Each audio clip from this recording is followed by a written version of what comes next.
शिष्य ने कहा, नहीं गुरुदेव, आप जो भी संकल्प मुझे देंगे मैं उसे पूरा करूंगा। गुरु ने कहा, ठीक है, तो तुम अगले 1 महीने तक चुप रहो, मुंह से एक शब्द भी नहीं निकलो, यही तुम्हारा संकल्प है।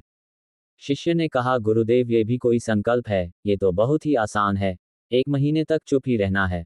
आप कोई बड़ा संकल्प दीजिए जो मेरी योग्यता के लायक हो, जिसे पूरा करने में मुझे समस्या हो। गुरु ने कहा, पहले तुम यही संकल्प को तो पूरा करके दिखाओ।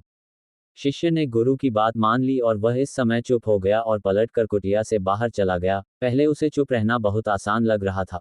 उसने एक दिन तो जैसे तैसे चुप रहकर काट लिया, लेकिन दूसरे दिन से उसके मन में ना बोलने का बोझ बढ़ने लगा। तीसरे दिन उसे भारीपन महसूस होने लगा और चौथे दिन उसके अंदर एक अजीब सी बेचैनी होने लगी, क्योंकि आसपास आश्रम के सभी शिष्य एक दूसरे से बातें कर रहे थे। ये देख वह पूरा दिन उदास रहा। इसी तरीके से कुछ दिन और बीते और वह शिष्य बीमार पड़ गया। उसका सर फटा जा रहा था। उसका खाने पीने तक का मन नहीं कर रहा था, वह सिर्फ बोलना चाहता था। वह गुरु के पास गया और उनके सामने बैठकर लिखकर उन्हें बताया, गुरुदेव, मैं बोलना चाहता हूँ, मुझे सांस नहीं आ रही, मेरा दम घुटा जा रहा है, मैं अंदर ही अंदर पागल हुआ जा रहा हूँ, मैं क्या करूँ, संकल्प तोड़ दूँ क्या?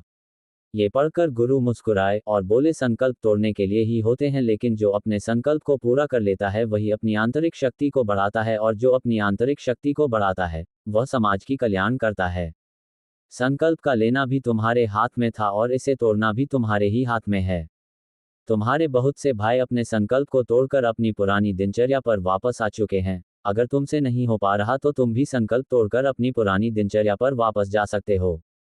लेकिन याद रहे, अगर आज तुम इस छोटे से संकल्प को नहीं संभाल पा रहे तो तुम अपनी बाकी की पूरी जिंदगी को कैसे संभाल सकोगे? बाकी फैसला पूरी तरह से तुम्हारे हाथों में है। गुरु की यह बात उस शिष्य के दिल में चोट कर गई। वह बिना कुछ बोले वहां से वापस चला गया और खुद को अपनी कुटिया में बंद कर लिया। वह केवल अपने जरूरी कामों के लिए ही कुटिया से बाहर निकलता था, बाकी सारे समय कुटिया के अंदर ही बैठा रहता। 15 दिन बीत चुके थे और आश्रम के लगभग सभी शिष्यों का संकल्प अब तक टूट चुका था, लेकिन उसका संकल्प अभी भी जारी था। संकल्प लेने के बाद से अब तक उसने एक शब्द भी नहीं बोला था। सारा आश्रम हैरान था कि इतना बोलने वाला इंसान चुप कैसे हो गया। 15 दिन बीतने के बाद वह दोबारा अपने गुरु के पास गया और लिखकर बताया है, गुरुदेव, मैं बाहर से तो चुप हूँ, लेकिन मेरे भीतर बहुत सी आवाज है, बहुत सी चीज, पुकार और शिकायतें हैं। मैं अंदर ही अंदर बात करता रहता हूँ, मेरा मन तरह तरह के प्रश्न पूछता रहता है। मैं बाहर से जितना मौन हूँ, भीतर से उतने ही शोर शराबा से भरा हुआ हूँ। क्या इस तरह से मेरा संकल्प अभी भी जारी है?